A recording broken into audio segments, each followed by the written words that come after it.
नमस्कार दोस्तों, आज आप लोगों का फिर एक बार स्वागत है। आज आपसे शेयर करते हैं अपने विचार सरल रखने के और सबसे अच्छा व्यवहार रखने के। अपने आप को ऐसा सरल व्यवहार रखें कि दूसरों से जब भी मिलें तो उन्हें लगे कि हमसे मिलकर खुश हैं और वो हमसे मिलकर खुश हों। खुशी बांटना, खुशी देना, खुशी लेना, ये दोनों ही जीवन की बहुत अभूतपूर्व, अमूल्यवान, न खरीदे जाने वाली वस्तु हैं या इन्हें चीज़ समझें, कुछ भी समझें।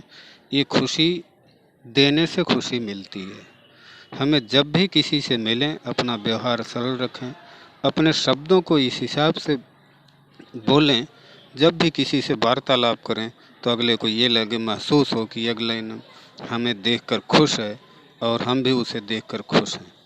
कभी दूसरे को ये एहसास ना हो कि हम उनसे दुखी हैं या हम जब उनसे मिलते हैं तो उनसे मिलने से कतराते हैं। ऐसा किसी को फील नहीं होना चाहिए।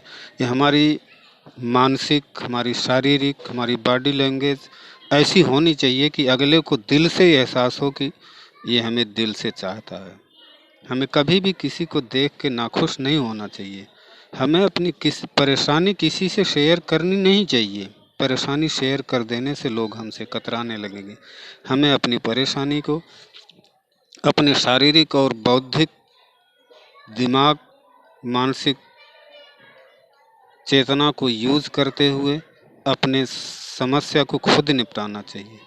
किसी दूसरों से मदद लेने के लिए नहीं सोचना चाहिए। अगर किसी से मदद लेते भी हैं तो उसका वो वफादार होना भी चाहिए और तुरंत उसे निपटा दें, उसका एहसान चुकता कर दें। यह अपने आप को विचार रखना चाहिए। कोशिश करनी चाहिए कि हमें किसी से ऐसे एहसान लेने की ज़रूरत ना पड़े, चाहे वो कोई भी आदमी हो और चाहे वो कैसा भी हो।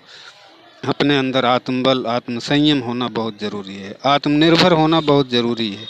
अपनी प्रगति के लिए भगवान के साक्ष्य उपस्थित होकर प्रार्थना 10 मिनट के लिए समय निकालकर ज़रूर अंतर्ध्यान करना चाहिए। इससे हमें अजीब तरह की एनर्जी का एहसास होता है जो हमें सुखद अनुभूति देती है। सुबह अगर हम 10 मिनट का, शाम को अगर हम 10 मिनट का समय निकाल के योगा, एक्सरसाइज, प्रभु की प्रार्थना करते हैं तो हमारे लिए अत्यंत ही आवश्यक है, जो हमारे लिए बहुत ज़रूरी है। हमें करना चाहिए। हमें अपने आत्मबल को मजबूत करने के लिए, आत्मसंयम को सही रखने के लिए, अपनी सेहत को तंदुरुस्त रखने के लिए हमें योग, एक्सरसाइज, प्रेयर ज़रूर करनी चाहिए। इससे हमें फ़ायदा होता है। चाहे कोई भी मौसम हो, सर्दी का, बरसात का, गर्मी का, 10 मिनट का समय ज़रूर निकालें और कोशिश करें कि ये दिनचर्या नित्य प्रतिदिन चलती रहे। हमारी आपकी ये सेहत के लिए बहुत ज़रूरी है। हमें आपको ये ध्यान भी रखना चाहिए, अच्छे विचार, अच्छे व्यवहार, अच्छे शब्द हमारे वार्तालाप में जो भी शब्द हों, किसी को कष्ट ना पहुँचाएँ। शब्द तो निकल जाते हैं ज़ुबान से, चाहे वो कैसे भी हों।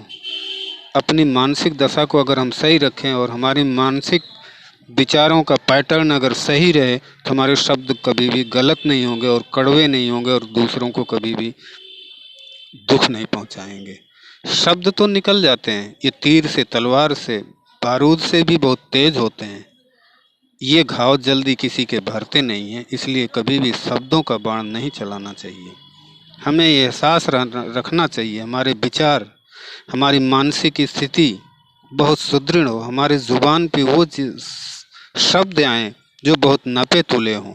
हमें सबका ख्याल रखना चाहिए, सबको खुश रखना चाहिए। कोई भी हो, परिस्थिति चाहे जैसे भी हमारे सामने हो, लेकिन हम जब भी सबसे मिलें, मुस्कुरा कर मिलें, हंस कर मिलें, खुश होकर मिलें। ये मैं समझता हूँ हमारे विचार आपको पसंद आए होंगे। प्लीज़ हमारे चैनल को सब्सक्राइब और लाइक ज़रूर करें। मिलते हैं आपसे नेक्स्ट वीडियो में। नमस्कार।